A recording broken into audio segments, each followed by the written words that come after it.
Un rouge sur sa cravate, secret sur ma peau.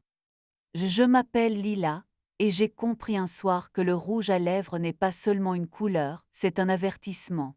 Il était déposé en biais sur la cravate d'Antoine, mon mari, comme une signature oubliée, une virgule que je n'avais pas écrite. La trace était très nette, un baiser bifurqué entre le grenat et l'aveu. Il a dit en riant qu'une vendeuse de la boutique lui avait mal rendu la pochette. J'ai souri aussi par réflexe à la manière des gens bien élevés qui savent ranger leur douleur dans un tiroir à côté des couverts en argent. Cette nuit-là, j'ai dormi éveillé. Dehors, la pluie tombait à petits bruits de couture recousant la ville à sa pénombre. J'ai pensé à tout ce qui colle et disparaît, un parfum dans un ascenseur, un gant perdu dans le métro, une photo floue où l'on devine mieux le manque que la présence. À 4 heures du matin, j'ai mis de l'eau à bouillir et j'ai peint ma bouche d'un rouge profond, presque insolent, pour me rappeler que j'étais encore visible. On ne s'échappe pas de soi-même, on se rattrape par la nuque. Je travaille dans une librairie café, le Filigrane, un endroit où l'odeur des pages se mêle au sucre brun. Les habitués me parlent comme on confie un secret à la mousse d'un cappuccino. Le lendemain du baiser sur la cravate, un homme s'est assis près de la fenêtre et m'a demandé un thé au jasmin. Il avait de ces mains qui parlent avant la bouche longue, patiente, marquée d'une poussière de vernis. Il s'appelait Gabriel, luthier m'a-t-il dit. Il venait de réparer un violoncelle qui refusait de pardonner. J'ai ri, et le rire m'a fait du bien comme une brûle. Gabriel est revenu. Il posait toujours son étui contre sa chaise comme on dépose un enfant endormi.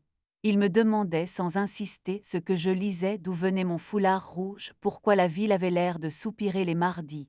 Il regardait les shows avec une lenteur qui ne s'excusait pas. Un soir, il m'a dit qu'il jouait parfois au Parave, un club discret, presque un secret, caché derrière des rideaux bordeaux qui n'attendent pas qu'on les ouvre. Il se laisse découvrir par ceux qui savent entrer. J'ai noté l'adresse sur la paume de ma main. Ce même soir, Antoine m'a annoncé un voyage d'affaires court mais intense. Il a embrassé l'air entre ma joue et mes cheveux, puis il a pris sa mallette. Il a glissé son téléphone dans sa poche avec l'assurance de ceux qui ne perdent jamais rien d'important. La porte s'est refermée sur son parfum loyal. J'ai attendu le bruit de l'ascenseur pour respirer. Le Parave n'a pas d'enseigne brillante. On y entre par une porte étroite, comme dans un roman, et tout de suite la musique vous déplie le dos. Gabriel était sur une petite scène, tête penchée, les doigts en conversation avec une guitare au bois ambré.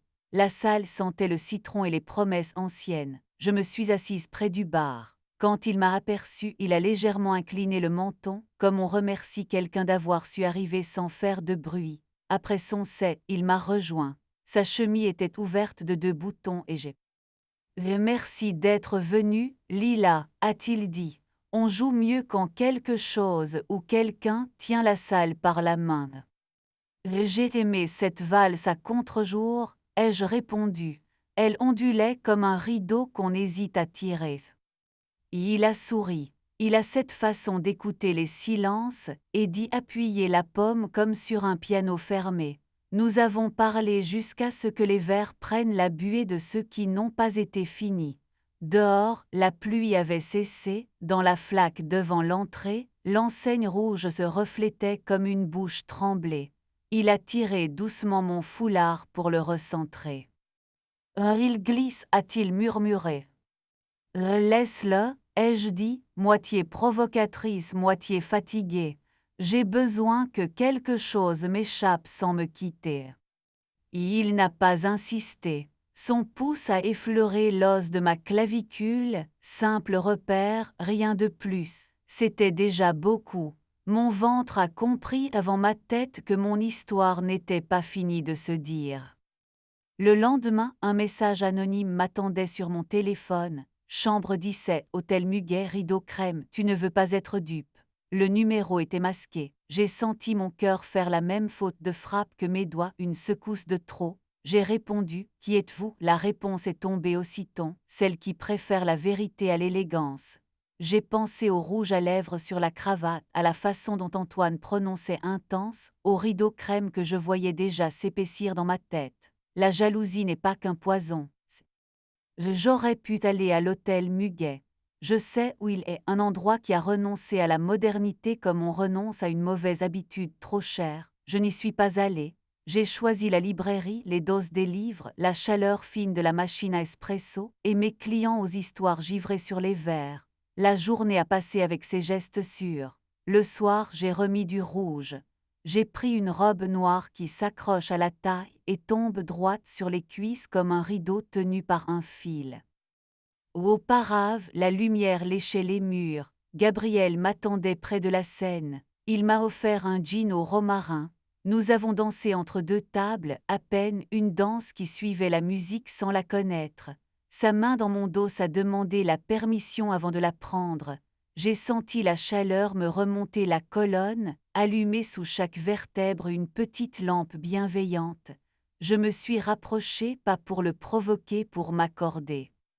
Et ce rouge te va bien, Lila. Il tient mieux que les promesses, ai-je soufflé.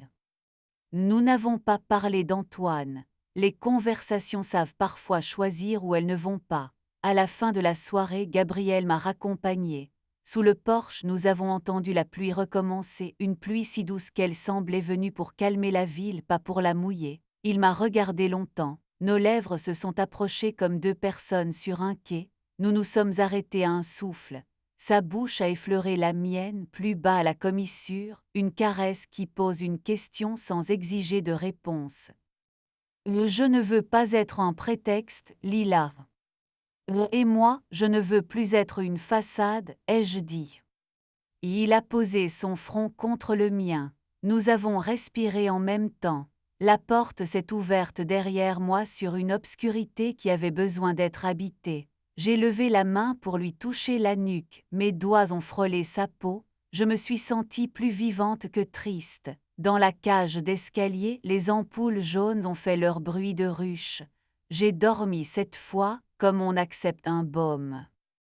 Les jours suivants ont filé avec cette tension douce qui rend la peau attentive. Antoine envoyait des messages corrects, réunion, dîner prolongé, je t'embrasse. L'anonyme écrivait aussi, elle le fait rire en penchant la tête. Et elle met son verre à gauche, pas à droite. Chambre 17 a de la patience. Toi, je n'ai pas répondu. J'ai supprimé, puis j'ai vidé la corbeille, comme on fait de la place pour un bouquet. Une semaine plus tard, Antoine est rentré plus tôt que prévu, bouquet à la main justement, de ces fleurs chères qui sentent la boutique. Il a posé la composition sur la table et m'a embrassé sans me regarder. Nous avons dîné d'un silence poli. À la fin, il a passé ses doigts sur mon foulard rouge. Tu le portes souvent ces temps-ci. Oh oui, c'est ma manière d'y être, ai-je répondu. Il a levé un sourcil, puis l'a reposé. Il n'a rien dit davantage. La nuit, son téléphone a vibré sur la table de chevet. J'ai pensé au message « Chambre 17 » et je n'ai pas pris l'appareil.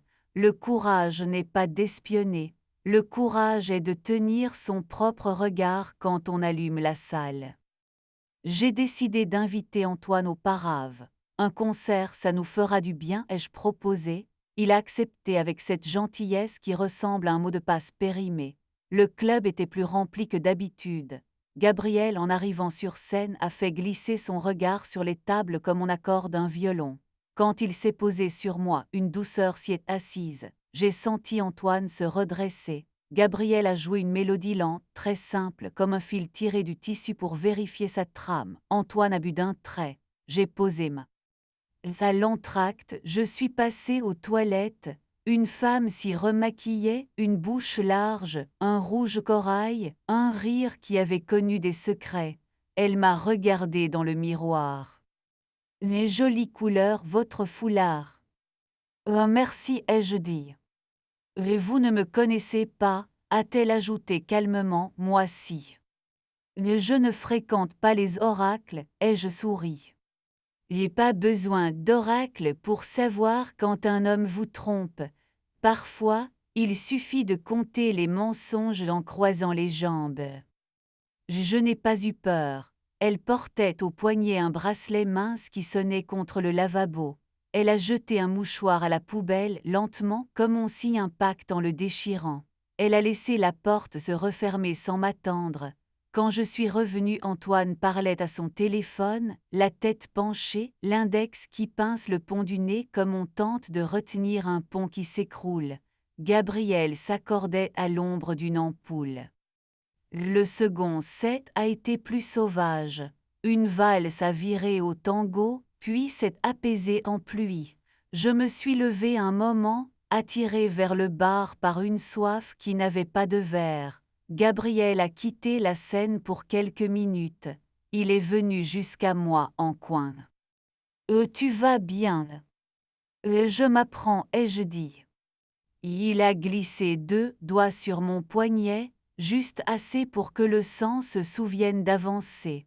Aucun geste n'a dépassé la bienséance, et pourtant mon corps vibrait comme une corde qu'on effleure sans la faire sonner. Après le concert, Antoine a voulu prendre l'air. Nous avons marché le long des façades fermées. Ses pas résonnaient plus fort que les miens, comme s'ils avaient besoin de dominer le trottoir. Il s'est arrêté à l'angle d'une rue. Tu le connais donc, ce guitariste? Je connais sa musique, ai-je dit, et lui connais le silence. Il a ouvert la bouche pour répondre, puis s'est ravisé. Le vent a pris mon foulard et l'a fait claquer, petit drapeau que je n'avais pas demandé. Nous avons regagné l'appartement sans autre cérémonie. Dans la chambre, il a posé sa cravate sur la chaise. Un fil rouge s'y est accroché. J'aurais pu rire si je n'avais pas eu envie de pleurer. J'ai attendu le matin pour parler. Le soleil avait posé sa main sur la table.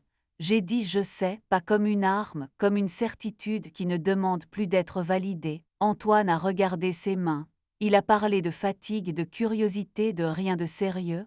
J'ai pensé à toutes les choses pas sérieuses qui finissent par nous redessiner la bouche. Il m'a proposé une pause, des efforts, une thérapie, un on verra. Je n'avais plus de place pour les avenirs au conditionnel. J'ai quitté l'appartement 2 semaines. Ma sœur m'a prêté sa chambre et sa bouilloire. Au filigrane, je préparais des cafés avec une précision de chirurgienne, mousse légère, geste exact, amertume tenue. Le soir, je passais au parave. Gabriel ne posait pas de questions. Parfois, il jouait juste pour moi, 3 notes qui faisaient un pont au-dessus du vide et je traversais. Un soir, il m'a proposé un verre ailleurs. Nous sommes allés à l'hôtel des Marais, où le bar ressemble à un salon oublié. Il n'y avait que nous et un barman qui polissait des verres comme on polit une mémoire. Nous avons pris un coin. Je me suis assise près de Gabriel, assez près pour que sa chaleur tourne autour de mon genou.